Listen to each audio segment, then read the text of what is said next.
asalaamaaleykum daleen nag jàmm taw yu métti yi nga xam ne amoon na démb ci ndakaaru rëccul benn yoon ëttu yéenekaay yi ñu xëyee ndool bu ci mel ne ëttu yéenekaay bu groupe Sud Communication du Sud Quotidien di xamle ne taw bi gën a foor ci ndakaaru ci atum ren bi li daal tax na ba ndakaaru ne ci biir ndox mi donte nag am na yeneen ñaari taw yoo xam ne jotoon na fi am waaye daal yooyu tax ko woon bëri waaye nag démb daal kenn umpaliwul li xew ak yenn ci mbedd yi nga xam ne daal dafa mbuddi soppeeku nekk ab bassin de rétention ak ndox mi nga xam ne it nangu na yenn ci ay kër mbir mi daal jural na jafe-jafe yu taratar yenn ci askan wi ci ndakaaru rawatina Grand Yoff ak Kër Massar nga xam ne nag yàqu-yàqu yi fa la gën a bëree ci Kër Massar autopont bi moo indil ay jafe-jafe yu yees askan wi ci jamono joo xam ne ci Grand Yoff nag benn pàcc ci autoroute bi nga xam ne daal lu soriwul pont de l'émergence bu mujj màbb ñu des si loolu le ba tey ak suñu naataangoo bi faree ci avenue Bourguiba di ñu xamal ne quartier yu bëri ñu ngi ci biir ndox yi moo tax it njaboot yi nga xam ne ñoo ca loru la daal jaaxle la ñuy def ci jamono jooju it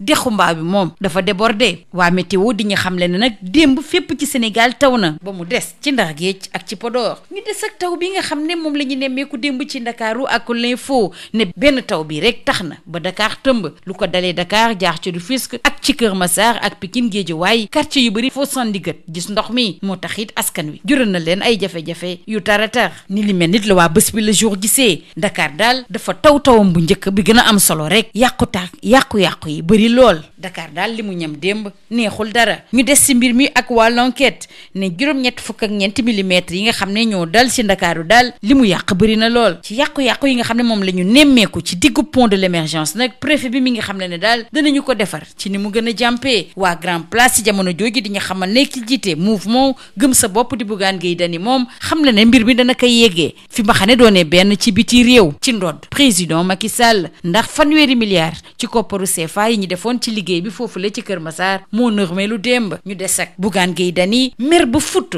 ndax li xew fële ci Kër Massar métti na ko lool bu ñu sukkandikoo ba tey it ci le mandat critique ni Dakar daal tëmb na moo tax it campagne électorale jëmale ci élection tabbu député yi jaarale na fa moom it tëmb ñu des ak yile taw nga xam ne nag gàllankoor na bu baax a baax campagne électorale bi muy gis-gisu waa Vox Populi ginnaaw ndox mi nga xam ne moo dugg ci yenn ci ay quartier ci ay kër ak yenn ci ay oto yoo xam ne daal ndox mi da leen wan embouteillage yi taroon na lool moo tax it ñu bëri ci waa Ndakaaru démb daal génnuñu seeni kër li gën a métti waa Vox Populi nag muy bile jafe-jafe dañ koy yàgg ñaawlu te taxul mu am saafara Direct News moom it di waxtaanee taw yu takku yi nga xam ne moo am ci jamono joo xam ne campagne électorale bi ñu ngi koy wéyal seddul dara ngir bennoo mu ne digge yi nga xam ne moom la Oumar Gueye doon di amal nag nërmeelu na ci biir ndox mi mu samp ab laaj fan la fukki milliards ak benn yi nga xam ne moom lañ doon def ci wàllu mbënd bi jaar ci jamono jooju Le Soleil moom di waxtaanee yeesal bi ñu doon yeesal parc bu Dakar Dem Dikk président Macky Sall dala na fanweeri bus ak ñett bus yoo xam ne nag dana daw ci diggante Ndakaaru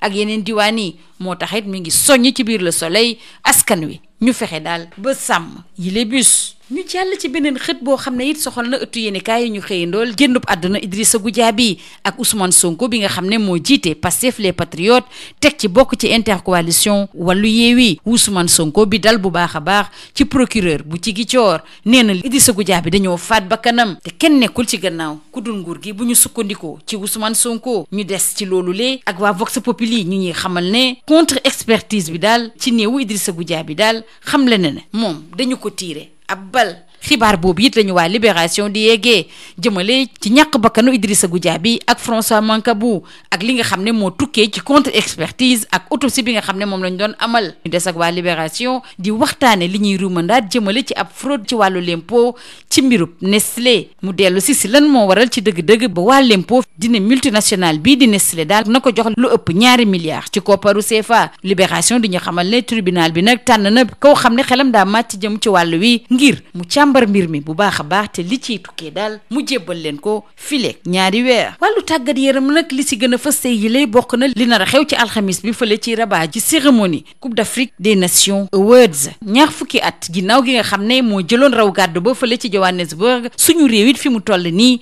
pare na teem ngir daal jël raaya yëpp bu ñu sukkandikoo ci stade Sadio Mané dana fexe ba am taxawaay ba war ci kanamu Mohamed Salah ak Edouard Mendy. sunu lamb nag bi waxtaane wala lamb waxtaane diggante Balla Eumeu ak Modou Lo diggante yi nga xam ne nag amateurs yi xam nañ rataxul dara waaye nag am na loo xam ne am nga na la leen jural ndax ñoom ñett ñoo ñëpp daal nekk nañu roi des arènes. Balla Gaye moom moo doon juróom-benneelu roi des arènes ni mu amee ñaar fukki at ak juróom-benn. Eumeu Sène moom dafa nangu titre roi des arènes ci Bombardier ci atum 2018 Modou Lo moom ci atum 2019 lañ ko tabb mu nekk roi des arènes ki ñuy fàttali loolu le mooy sunu lamb lii moo gënoon a fës ci ëttu yéenekaay yi ñu xëyee ndool ñu yendoog jàmm. Bonjour. Les fortes pluies tombées sur Dakar hier n'ont pas échappé à la presse du jour. Première forte pluie dans la capitale sénégalaise ce mercredi. Dakar déjà sous les eaux. C'est le titre qui barre la une de Sud Quotidien. Après les deux alertes avec les faibles précipitations du mercredi 14 juin dernier et quelques jours après qui avaient déjà fini de réveiller la psychose des inondations chez les populations, Dakar enregistre sa première forte pluie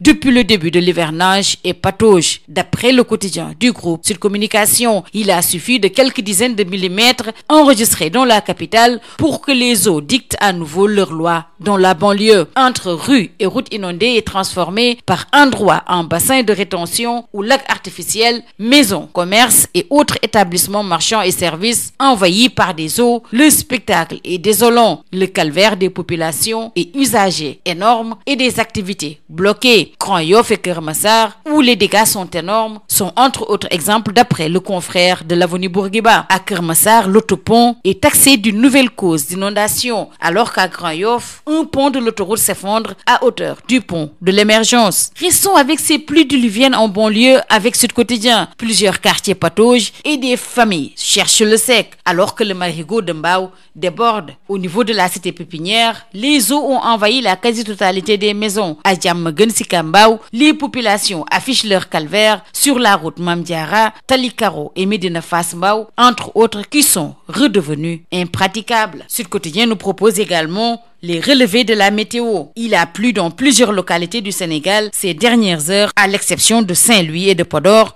Tout le pays a été arrosé. Restons avec ces inondations dans la capitale et sa banlieue avec l'info. Une seule pluie et Dakar patauge. De Dakar à Rufisque en passant par Keur Massar, Pikine, Guédiawaye, plusieurs quartiers se sont retrouvés sous les eaux. Première pluie et premier dégât, Dakar goutte fort. D'après Bës Bi Le Jour, ces inondations à Dakar n'ont pas également échappé à l'enquête qui titre sur Galère capitale. Les 84 mm de pluie qui se sont abattus hier sur la capitale ont fait beaucoup de dégâts. Trou béant au milieu du pont de l'Émergence, le préfet annonce une réparation express. Au moment où Bougane porte plainte à l'international contre Macky, près de 30 milliards sont engloutis à Keur Massar. Keur Massar, quartier encore inondé hier, malgré son programme d'urgence à milliards, selon Wa Grand Place. Keur Massar, envahi par les eaux, un Bougane remonté annonce une plainte contre l'État du Sénégal. Renseigne également le mandat. Dakar se noie dans les eaux, Bougane se fâche et annonce une plainte contre l'État. Première pluie et désolation, Dakar patauge. La campagne à l'eau, nous dit Critique. Avec cet autopont de Keur Massar, c'est le calvaire des inondés de dernière génération. Avec la forte pluviométrie annoncée par la météo, Dakar risque gros si le ciel ouvre encore ses vannes. Alerte critique. 854 mm d'eau tombée sur Dakar hier matin, conséquence des pluies, des inondations et dégâts qui noient la campagne. Partout dans la capitale et sa banlieue, même décor chaotique, plusieurs quartiers, maisons et véhicules dans les eaux. Avec des embouteillages interminables, les Dakarois sont immobilisés chez eux, rapporte Vox Populi. Ces fortes pluies à Dakar, nous restons avec Rewmi Quotidien. L'eau inonde la campagne électorale. Les autoponts de Yoff et Keur Massar pataugent alors qu'une partie du pont de l'Émergence s'affaisse. Ces inondations en pleine campagne électorale, Direct News l'assimile à un coup dur pour Benno. Les promesses de Oumar Gueye tombent à l'eau. Où sont passés les 11 milliards de francs CFA décaissés dans la gestion des inondations, s'interroge le confrère au moment où le Soleil nous parle du renouvellement du parc de Dakar Dem Dikk avec Macky Sall, le président de la République qui réceptionne 33 bus interurbains modernes. Le président de la République invite les populations à veiller sur leur patrimoine. Intéressons-nous à la mort d'Idrissa Goudiaby avec Sonko,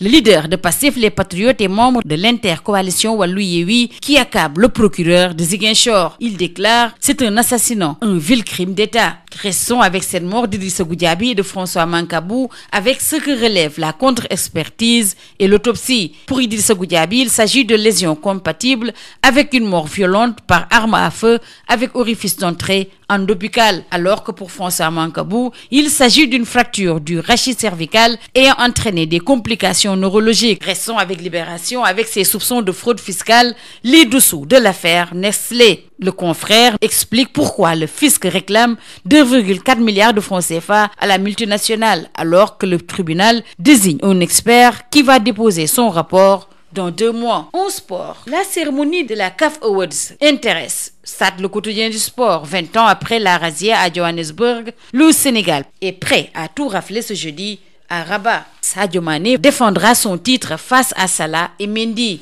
Terminons par Sunu Lamb. Ils sont tous devenus rois des arènes. Balla, Eumeu et Modou Lô, le côté positif d'une rivalité.